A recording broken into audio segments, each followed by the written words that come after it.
Curta, compartilhe, comente e se inscreva no canal. Em nome do Pai, e do Filho, e do Espírito Santo. Amém. Naquele tempo, Jesus e seus discípulos atravessaram a Galileia. Ele não queria que ninguém soubesse disso, pois estava ensinando a seus discípulos. E dizia-lhes: o Filho do Homem vai ser entregue nas mãos dos homens, e eles o matarão. Mas 3 dias após sua morte, ele ressuscitará. Os discípulos, porém, não compreendiam estas palavras e tinham medo de perguntar. Eles chegaram a Cafarnaum. Estando em casa, Jesus perguntou-lhes: o que discutis pelo caminho? Eles, porém, ficaram calados, pois pelo caminho tinham discutido quem era o maior. Jesus sentou-se, chamou os 12 e lhes disse: se alguém quiser ser o primeiro, que seja o último de todos e aquele que serve a todos. Em seguida, pegou uma criança, colocou-o no meio deles e, abraçando-a, disse: quem acolher em meu nome uma destas crianças, é a mim que estará acolhendo. E quem me acolher, está acolhendo não a mim, mas àquele que me enviou. Palavra da salvação. Glória a vós, Senhor. Meus irmãos e minhas irmãs, não se esqueçam, hoje é domingo. E mais uma vez eu faço essa recomendação: não deixe de ir à missa hoje. Se você mora lá na roça e não tem a celebração da Eucaristia, a Santa Missa, então participe da celebração da palavra que acontece então nas comunidades onde os sacerdotes não podem ir. Se por acaso não tiver missa e não tiver a celebração da palavra, então assista pela TV, ouça pelo rádio ou pela internet. Mas não deixe hoje de estar na missa. Agora, sabendo de uma coisa, você que tem condições de ir na missa, mas por preguiça você não vai. E aí usa desculpa, então eu vou assistir pela televisão ou pelas redes sociais, ou ouvir pela rádio. Você está incluso em pecado mortal, porque você pode participar do sacrifício da Santa Missa e você está com preguiça. E se cair nesse pecado, não comungue, porque se você comungar, vai cometer sacrilégio. E não vem também com aquela história: eu vou comungar e depois eu me confesso. Não. Uma pessoa, quando ela cai no pecado mortal, ela se torna inimiga de Deus. E a reconciliação, ela não se dá na Santa Missa quando você cai em pecado mortal. A reconciliação se dá no confessionário. Senão, não haveria necessidade de ter confissão. Agora, claro, isso não se aplica para quem não tem missa. Nos locais que não tem missa, não vai se aplicar em pecado mortal, porque uma vez que a pessoa não foi porque ela não quis, ela não foi porque não teve a Santa Missa. Compreendeu? E vocês que vão viajar, então procure ver a cidade onde você está indo. Hoje na internet se dá para ver tudo isso. Veja lá qual é a igreja mais próxima do lugar onde você vai estar. Veja o horário de missa para você não ficar sem a missa. Uma outra recomendação: muitas pessoas dizem: eu não fui na missa porque chegou visita na minha casa. Então leve a visita para sua casa. Que geralmente quando a visita vai, ela deve avisar: Então, ela avisando, você vai dizer, olha, sabendo que tal hora eu não vou estar em casa porque eu vou para a missa. Isso aqui já é uma evangelização que você está fazendo. Mas se chegar de surpresa e diz, olha, você chegou justamente na hora de ir para a missa, então eu vou para a missa, vamos todos juntos. Se não quiserem ir, é parente, é amigo, então você deixa lá na casa, você vai participar da Santa Missa, mas não fica com essa desculpa, eu não fui na missa porque chegou visita na minha casa. Então, se a visita não, a visita vai atrapalhar então você de participar da Santa Missa? Então vamos à missa. Vamos ao Evangelho de hoje. Jesus, depois de ele ter ali formado os apóstolos, os discípulos, mas em especial os apóstolos, escolhidos os apóstolos, 3 anos após ali esse trabalho de ensinamento, nós vimos no domingo passado Jesus perguntando para os apóstolos no dizer dos homens quem é o Filho do Homem. Uns ele disse que era Elias, outro disse que era Moisés, outro disse que eram os profetas, e Jesus disse, e vós quem dizeis que eu sou? E aí nós vimos Pedro dizendo, tu és o Messias. E outro evangelho, porque nós estamos em Marcos e Mateus, ele vai dizer, tu és o Cristo, o Filho do Deus vivo. E a partir desse momento, Jesus começa a falar para os apóstolos de forma mais clara a sua missão. E a missão dele era justamente essa. O Filho do Homem vai ser entregue nas mãos dos homens e eles o matarão, mas 3 dias após sua morte, ele ressuscitará. Essa é a missão de Jesus. Ele veio para isso. O Filho do Homem veio não para ser servido, mas para servir. De tal modo Deus amou o mundo que deu seu Filho único, para que todo que nele crê não pereça, mas tenha a vida eterna. Dar o seu Filho único significa dar o Filho para que ele seja entregue, seja morto, e ali na morte ele possa nos reconciliar de novo com o Pai, diante daquele pecado que Adão e Eva cometeram lá no paraíso e nós fomos expulsos do paraíso. Na verdade, Jesus está vindo do céu para nos levar para o céu. Os discípulos não entendem muito isso, como está falando aqui. Os discípulos, porém, não compreendiam essas palavras e tinham medo de perguntar.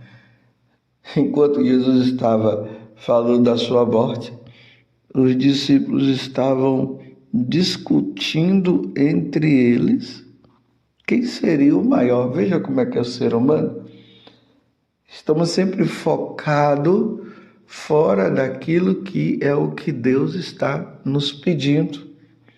Se lembra do Evangelho nesses dias que Jesus disse que essa geração é como crianças que estão na praça e que toca-se música alegre e eles não dançam? Toca-se música triste e eles não fazem lamentação? É assim, estamos sempre focados no materialismo, estavam preocupados quem seria o maior. E eles pensavam que Jesus não estava ouvindo, né? E Jesus é Deus, então quando Jesus faz a pergunta para eles, eles ficam ali calados, se desviam e tal. Mas Jesus pega uma criança e diz, se não for como essa criança, se alguém quiser ser o primeiro, disse Jesus, que seja o último de todos e aquele que serve a todos. E nós observamos que Jesus ele se tornou o último. Jesus ele não ficou ali com tendo louvores, aquelas coisas todas. As autoridades religiosas marcaram rente nele para matá-lo, como nós vemos hoje na primeira leitura.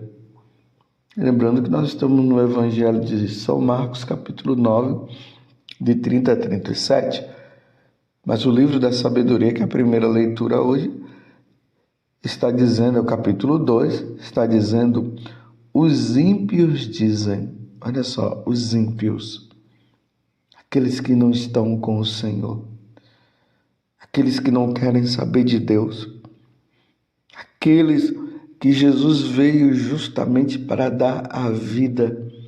E agora nós vemos que esses ímpios, de uma certa forma, foram essas autoridades religiosas do tempo de Jesus. Olha a trama que estava com eles.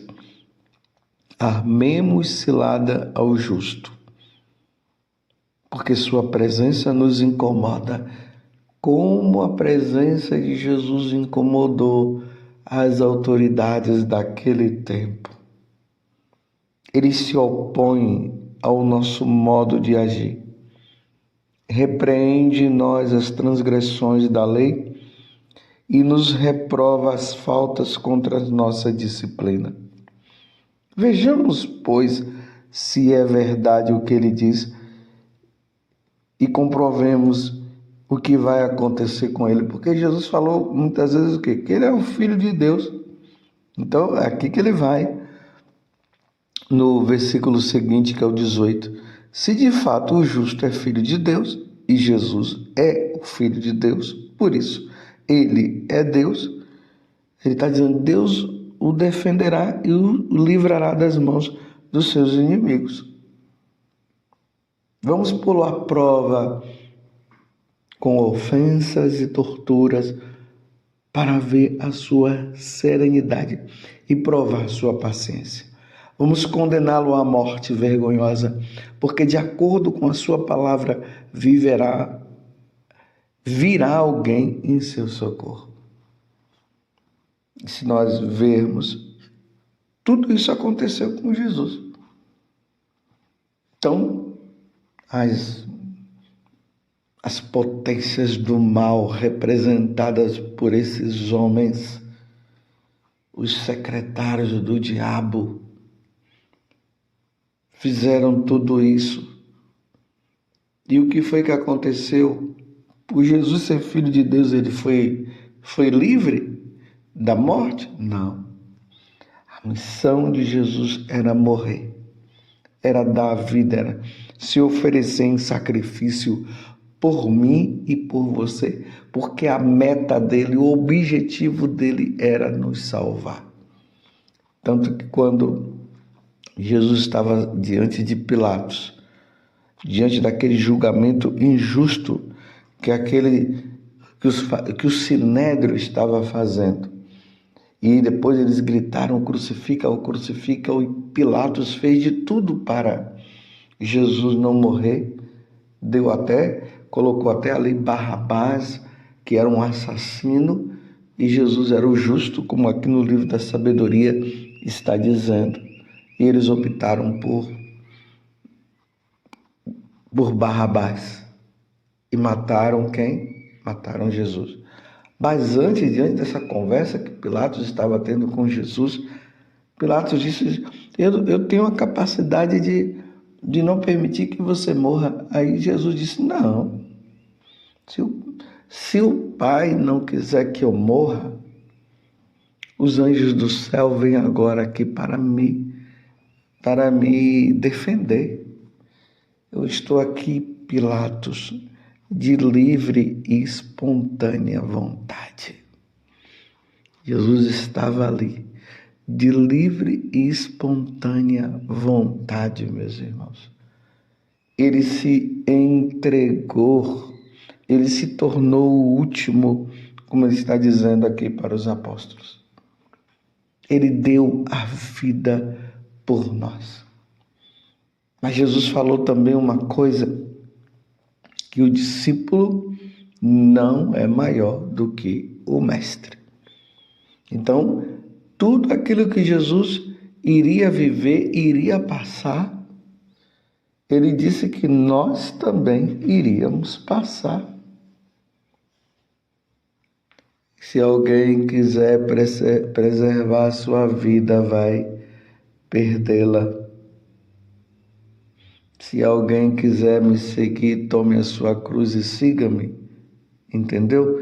Então, se alguém não quer passar pela via da cruz, pela via do sofrimento, se não quer seguir Jesus por este caminho, vai perder a sua alma.